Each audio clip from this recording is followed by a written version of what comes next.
Hello everyone, welcome back on my channel Nutan online study. तो आज हम अपनी इस वीडियो में पढ़ रहे हैं पियाजे की कॉग्निटिव डेवलपमेंट यानी संज्ञानात्मक विकास की एजुकेशन इम्प्लीकेशन क्या है। ठीक है, तो इसके पहले हमने पियाजे की कॉग्निटिव डेवलपमेंट के बारे में पढ़ लिया है पार्ट 1 में, जिसमें कि हमने जीन पियाजे की थ्योरी के बारे में पढ़ा है, स्कीमा और वो सब कुछ हमने पढ़ लिया है पहले वीडियो में। उसकी लिंक मैं आपको डिस्क्रिप्शन बॉक्स में सेंड कर दूँगी। ठीक है, अगर आपको पीडीएफ चाहिए तो आप मेरा दूसरा चैनल जिसका नाम है लेसन प्लान कॉर्नर, उसके डिस्क्रिप्शन बॉक्स आप ज़रूर चेक कीजिए, आपको वहाँ पे इसका पीडीएफ भी मिल जाएगा। ठीक है, तो चलिए हम लोग देख लेते हैं कि पियाजे की कॉग्निटिव डेवलपमेंट क्या था।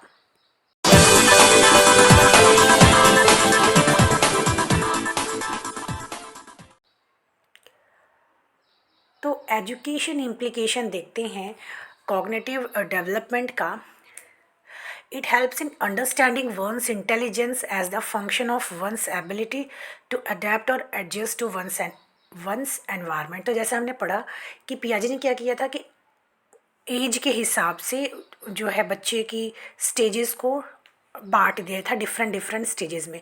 तो उसकी हेल्प से हम पता कर सकते हैं कि इतने साल के बच्चे का मेंटल डेवलपमेंट कितना हुआ होगा और उसके हिसाब से ही हम उसे एजुकेशन दे सकते हैं। ठीक है, सेकंड देखिए, it highlighted the importance of drives and motivation in the field of learning and development. इससे क्या होता है कि बच्चों के लिए मोटिवेशन का भी ये वर्क करता है। ठीक है, बच्चों की जो ड्राइव्स होती हैं उसे हाईलाइट करता है। ठीक है, और बच्चे को क्या करता है, मोटिवेट करता है लर्निंग के लिए।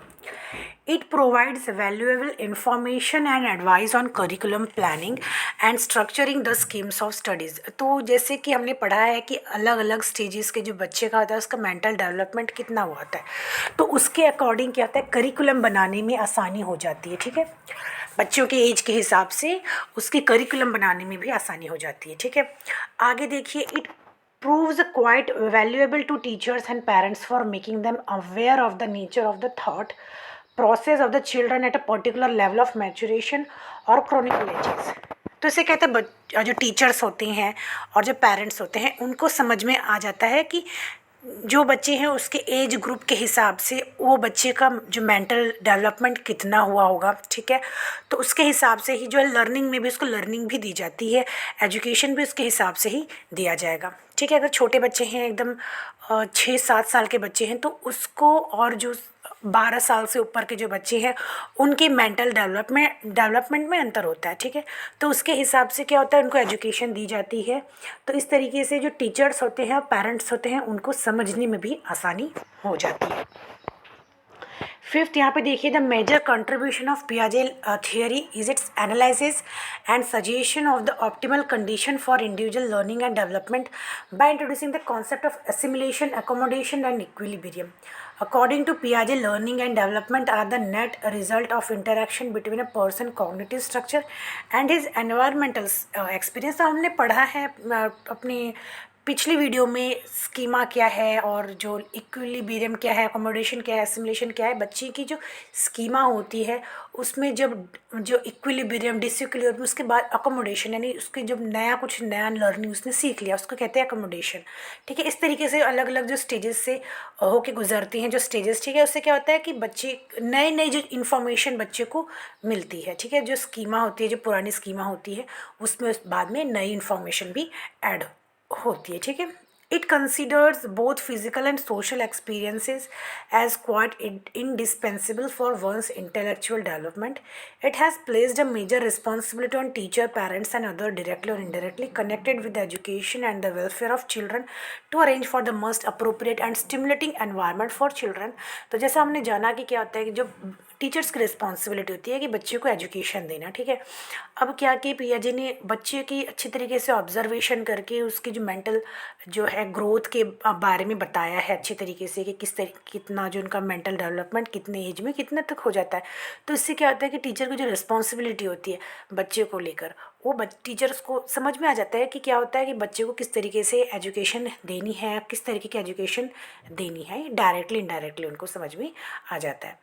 It has advocated the need of child-centered education by saying that the educational experience must be built around the learner's cognitive structure। और ये जो थियरी थी, कॉग्निटिव थियरी, ये क्या करता है, फोर्स करता है, या तो ये इसका क्या कहना है कि जो लर्निंग है, जो एजुकेशन है, वो क्या होना चाहिए, बच्चे के आसपास जो है, अराउंड जो है ना, इर्द गिर्द घूमना चाहिए, यानी चाइल्ड सेंटर्ड एजुकेशन होना चाहिए. The teaching learning process should not be limited to the use of verbal communication but should involve other symbolic expression and means for the communication of idea suited to the circumstances and nature of the learner.